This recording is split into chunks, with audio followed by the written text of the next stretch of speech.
ปู่ตัวแม่เนาะตัวแม่เราบ่ลงบ่เป็นเป็นตั้มทันเนี่ย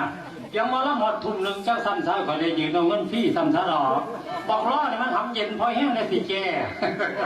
ปันน่ะในใจเกิดเพิ่นเราลงบ่เป็นเต็งว่าลดด้วยจะรัดพนาวา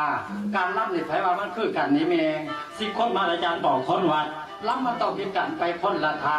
คือทางคนต่างว่ากับบ่ฮันคือกันสังเกตด้วยครับเด้อถอยคำขันมาคือการดอกกระโปรงบางก่อเก็บเงินเก็บปันหมอกับแผ่นเก็บส้มเก็บโลกินกับสุกนาตั้งน้องอันมองในกาเกิดพิกันห้องตันเก็บกับไก่นอกผมนอกเขานอกเขาบันทึกกันบอกเก็บกับต้องไม่ใส่แนวดีคือดังท่อนผมเที่ยวเขาเสียเกี่ยวกับทางเงินเทียมเสียงทางหิน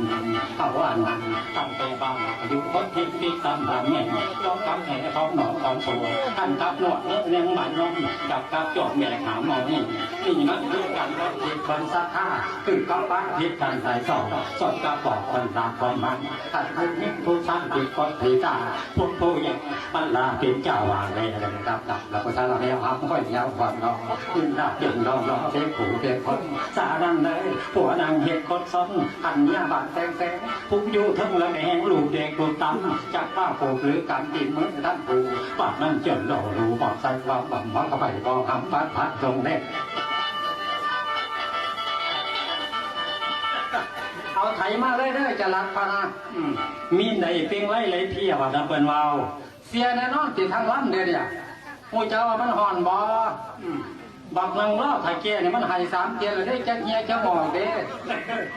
จักเสนาเสตาสนอเสียแน่นอนเล็กเลยบาสิยู่ในยู่เรื่องตายในไผ่ดอกเท่าแม่สร้างสารตัวนี้ยุปกรรมกระบี่ดอกหมอทำหมอดีๆตายยังผีแต่แหกกระบุยดีสุกเสาเขาเสียกแซ่บเขากับบ่อห่างเสียเขาหลวงตั้งรอยเสียเขาน้อยตั้งเสกให้ว่ากับควรมากับมันเลยเพลินเพิ่นพันคุยเด้จะรักพานะหัวเดินเจอยามาหวัดผมจอดพานะหัววัดจะห้องมันจะมาหวัดบอกห่างตลอดหัวก้อนเนี่ยแม่ห้างหวัดเสน่ห์กับว่าดีเด้ยายเสียงตัวเบกิลีกับว่าดีเด้บาดพวกสังเกตว่าคนขี้ข้านแล้วลูกเขาลาขี้ข้านเด็กเบี้ยยังงานไปหากินข้าวบาดก็มีเด้ลูกปันไหนกับพาสลาดปันไหนกับเพอตัดสลูกจังต่อเข้าดมมองเหนียวสันเลยสร้างมนุษย์คนขี้หูหัวดำหนังตาอยากไปเว้าจากสักดอสาเมนหนังทำจากเพียงพอรับบานโตสาบาคุยไปได้กับโมโมจะปากซ้ำโง่เปิดปีกับว่าจากกันที่มันเตะกันคือเก่าเนี่ยมันสิเกินนี่ไม่ยิ่งแม่โทษนะครับเด้อผมตัวทอไม่ยิ่งดองสิรอตัวดองทอไม่ยุ่งสิรอบาดในจังหวัดใดก็ใต้ดีพนาพนวาไม่แต่งแต่คนพนาคนไม่ได้ขี่กาพนาวาหน้าพาสวดค่อยเสียตาล้อพนาเจ้ามันจะใส่คันพี่เนี่ยมันจะได้จ่อตาดูต่อไปเนี่ยจังสิถือ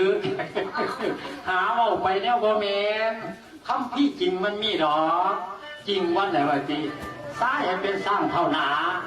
เมียเป็นสร้างเท่าหลังจังไหนจังหวะจังสัน